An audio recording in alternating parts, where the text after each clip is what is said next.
everyone, and welcome to Insanity Gaming. I'm Ranbo.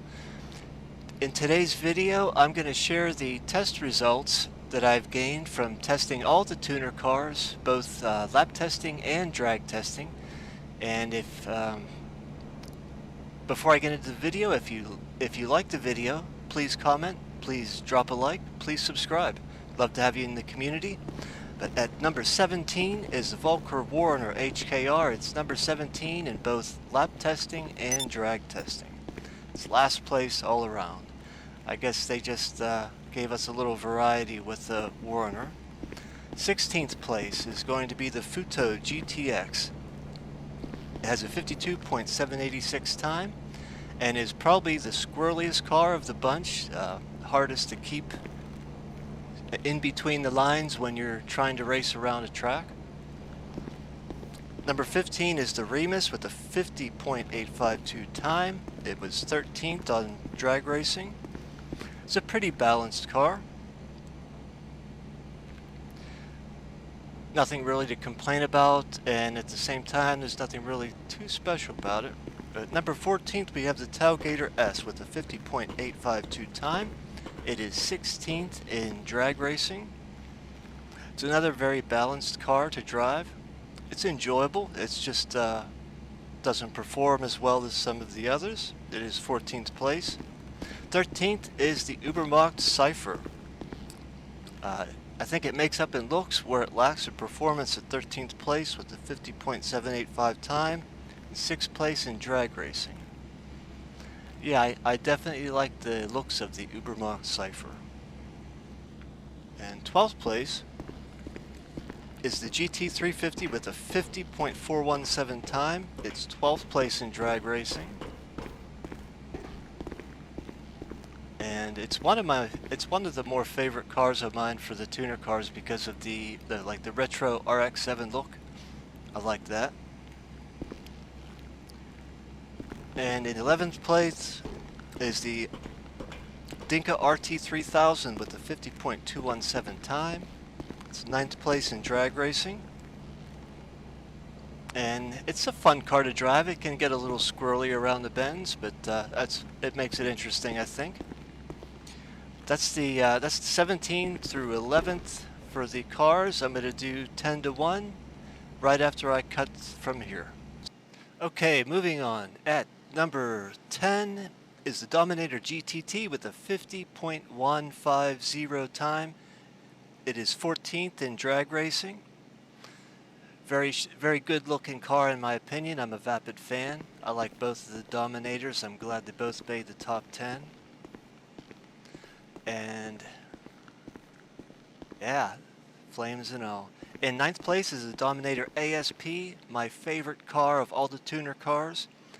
Has a 49.550 time on laps and is 5th place in drag racing. Like I said, that is my personal favorite car. People who know me know exactly why I love that car. And yeah, I almost died when they added that. It's a great addition. Performance aside, it is definitely my favorite car out of all the tuner cars. 8th place is going to be the Comet S2 with a 49.517 time. It's 1st place in drag racing. It's actually on my 1.5-mile drag track, it's the fastest car of the bunch. The Comet S2. A little bit squirrely. You got to pay attention when you're driving it, but it's a nice car to race with. I've won races with it. And it's a good looking car. It looks like a classic Porsche with the whale tail spoiler. So moving on, 7th place is the Euros with a 49.516 time, and it's 7th in drag. It's another car that it doesn't do too bad around the track. You just have to pay attention because it can get a little bit squirrely as far as the rear end kicking out, going side to side. Number 6 is the last drip-fed car, the Previon, and it's 15th in drag. I like the cambered wheel look to it. Not quite sure what kind of car it's supposed to look like, but I don't think it looks bad.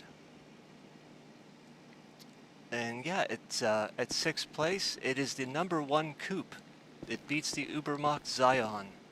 It is now the #1 coupe to race with. Moving on to the Vector at 5th place, second faster than the Previon, 48.398. It's 10th place in drag. The Vector is a unique car.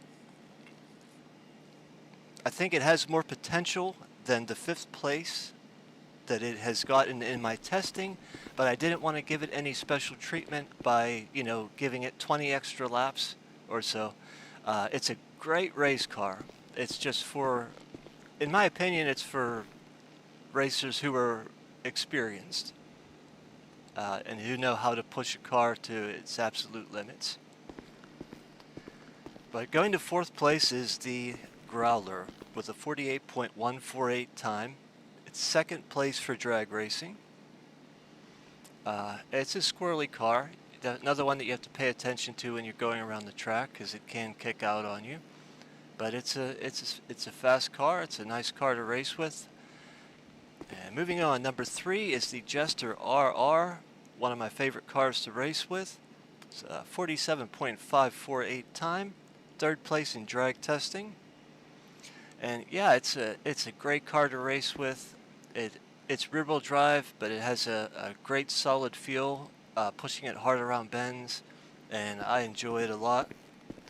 2nd place is the Calico Gtf with a 47.481 lap time, and it's 4th place in my drag testing. I think the Calico is like the good old favorite of a lot of people. From the drip feed, this was the monster that everybody used at first. But that's alright, we eventually got one to beat it, and that is number 1. The Sultan RS Classic with a 46.981 time, about a half a second faster than the Calico. It's 8th in drag testing. But it deserves its number 1 spot. I like the camber wheels. I wish it had a better livery, but outside of that, it is very fun to drive. I enjoy it a lot. It's an all-wheel drive car. It's very forgiving. If you're getting into racing, I would pick a car like the Sultan RS Classic, because like I said, it's very forgiving. But everybody, that's gonna wrap up the results of my tuner car testing. And like I mentioned before, the lap testing was done on my grapeseed test track. The drag testing was done on my 1.5 mile drag test track. If you're on the Xbox network, they are searchable under my screen name. If you liked the video, please comment, like, and subscribe. But otherwise, thank you for watching, and I will see you on the next video.